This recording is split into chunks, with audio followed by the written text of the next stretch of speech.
പൊങ്കൽ വിന്നറായി തമിഴ്നാട്ടിൽ ഇപ്പോൾ വന്നിരിക്കുന്നത് നിതീഷ് സഹദേവിന്റെ ആദ്യ തമിഴ് ചിത്രമായ ടി ആണ്. തലൈവർ തമ്പി തനിമയിൽ എന്നാണ് ജീവനായകനായ ഈ സിനിമയുടെ പേര്. അപ്പോൾ നിതീഷ് സഹദേവിനെ നമുക്കറിയാം, ഫാലിമി എന്ന സിനിമയിലൂടെ മലയാളത്തിൽ അതിഗംഭീരമായി അരങ്ങേറിയ ഒരു സംവിധായകനാണ്. ഇതിന്റെ ഒരു രീതിയും ഈ സിനിമയുടെ ഒരു രീതി ഒരു തനി മലയാളം സിനിമ ഒരു തമിഴ് പോപ്പ് കൾച്ചറിൽ പ്ലേസ് ചെയ്താൽ എങ്ങനെ ഇരിക്കും എന്നുള്ള രീതിയിലാണ്.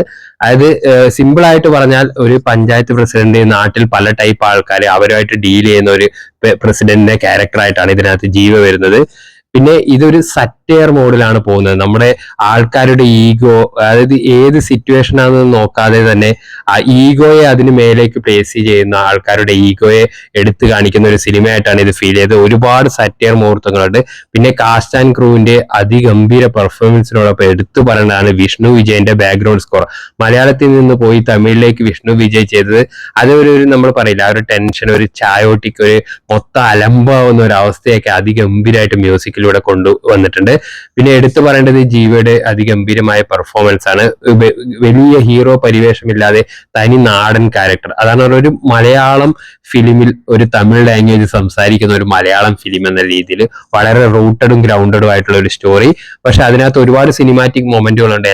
എന്താണ് എക്സ്ട്രാ റിയലിസ്റ്റിക്കിനപ്പുറത്തേക്ക് ഇത് വലിയൊരു സബ്ജക്ട് സംസാരിക്കുന്നുണ്ട്.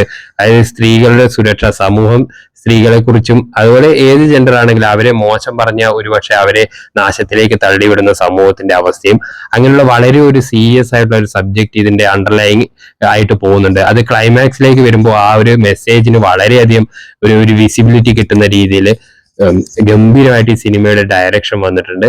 നല്ല ഡയറക്ഷൻ ബ്രില്യൻസ്. ആ ഒരു പെർട്ടിക്കുലർ മൊമെന്റ് ഉണ്ട്. അത് ക്ലൈമാക്സിൽ ആ ഒരു സീൻ പറഞ്ഞു കഴിഞ്ഞാൽ നമുക്ക് അത് സ്പോയിലർ ആയി പോകും. എന്നാൽ ആ ഒരു സീൻ കഴിയുമ്പോൾ അവരുടെ ഒരു പാപം, അതായത് അവരെ വന്ന് കഴുകി കളഞ്ഞ പോലുള്ള അങ്ങനെയുള്ള ഒരു സീനായിട്ട് ഒരു ഭയങ്കര ഐറോണിക് ആയിട്ടുള്ള ഒരു സീനായിട്ട് അത് തോന്നി.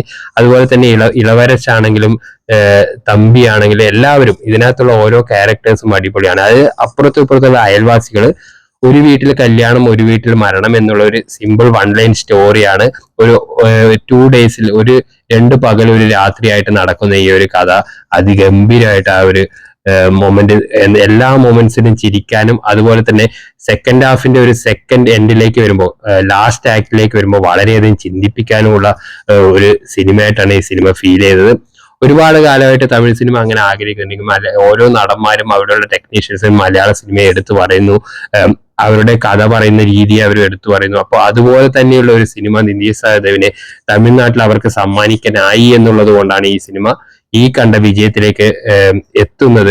ഇത് കഴിഞ്ഞ് പറയുകയുണ്ടായി, ഞാൻ ശിവകാർത്തികേയനുമായിട്ടൊന്നും അല്ല മത്സരിക്കുന്നത്, തന്റെ കൂടെയുള്ള ഒരുമിച്ച് വന്ന ശിംബു അതുപോലെ ധനുഷ് എന്നിവരുടെ കൂടെയാണ് ഞാൻ മത്സരിക്കുന്നത് എന്ന് ജീവ പറയുകയുണ്ടായി. അത് ഈ സിനിമ കണ്ടാൽ മനസ്സിലാവും, ഇതുപോലുള്ള റോളുകളിൽ ജീവ വളരെ സേഫ് ആയിട്ടുള്ള ഒരു നടനാണ് എന്ന് നമുക്ക് ഫീൽ ചെയ്യുന്നുണ്ട്.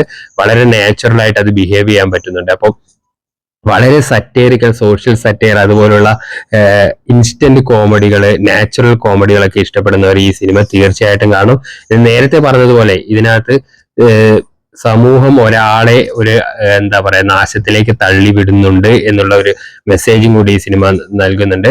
കാസ്റ്റിൽ ഒരുപാട് മലയാളികൾ കാണുന്നത്, അതിപ്പോ അനുരാജ് ഓബി ഇതിനകത്ത് റൈറ്റിംഗ് ഉണ്ട്, അദ്ദേഹം തന്നെ ഇതിനകത്ത് ഒരു ക്യാരക്ടറും ചെയ്യുന്നുണ്ട്.